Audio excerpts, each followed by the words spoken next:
তাহলে আগস্ট মাসে কি আমরা টাকা পাবো না? এটা আপনাদের একদম সবথেকে বড় প্রশ্ন।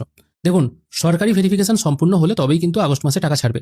সেটা কিন্তু মাননীয় মুখ্যমন্ত্রী বলেছেন ৩০ তারিখে বা ৩০শে আগস্টের মধ্যেই টোটাল কাজটা কমপ্লিট করতে হবে।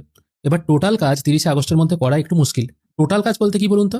টোটাল কাজ বলতে ১লা জুলাই যারা টাকা পেয়েছে তাদেরও যেমন ভেরিফিকেশন হচ্ছে এবং যারা টাকা পায়নি আন্ডার এনকোয়ারিতে আছে তাদেরও কিন্তু ভেরিফিকেশন হচ্ছে। এই সংখ্যাটা কিন্তু প্রচুর। এবার এই আগস্ট মাসের মধ্যে বা টোটাল আগস্ট মাসের মধ্যে সম্পূর্ণ ভেরিফিকেশন করাটাও কিন্তু মুশকিল। আর অন্যদিকে এই কাজে যদি তাড়াহুড়ো করা হয়, আর মানুষই তো ভেরিফিকেশন করছে, মেশিন তো ভেরিফিকেশন করছে না। এই ভেরিফিকেশন করতে গিয়ে সেখানে কিন্তু আবার ভুল ত্রুটি রয়ে যাবে। এই সরকারের উচিত ছিল এই জিনিসটাকে একটু টাইম নিয়ে করা। যতদিন না পর্যন্ত চালু হচ্ছে ততদিন পর্যন্ত লক্ষ্মীর ভান্ডারটাই কন্টিনিউ রাখতে পারতো। ১,৫০০ টাকা বা ১৭০০ টাকা যেমন দেওয়া হচ্ছিল সেরকমই যদি কন্টিনিউ থাকতো অসুবিধা নেই। তারপর এটার ফর্ম ফিল আপ করানো হতো। ফর্ম ফিল আপ করিয়ে টোটাল বাড়ি বাড়ি গিয়ে কিন্তু খুব ভালোভাবে ভেরিফিকেশন করানো উচিত ছিল। ভেরিফিকেশন প্রসেস কমপ্লিট হলে তারপর কিন্তু একবারে টাকাটা দেওয়া উচিত ছিল।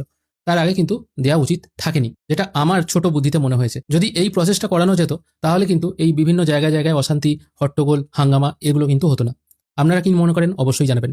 আর নিশ্চিন্তে থাকুন, আগস্ট মাসের শেষের দিকে হয়তো টাকা পেয়ে যাবেন। আজকের ভিডিও এখানেই শেষ করছি। ভিডিও যদি ভালো লেগে থাকে অবশ্যই একটি লাইক করবেন। ভিডিও দেখার জন্য অসংখ্য ধন্যবাদ। ভালো থাকবেন।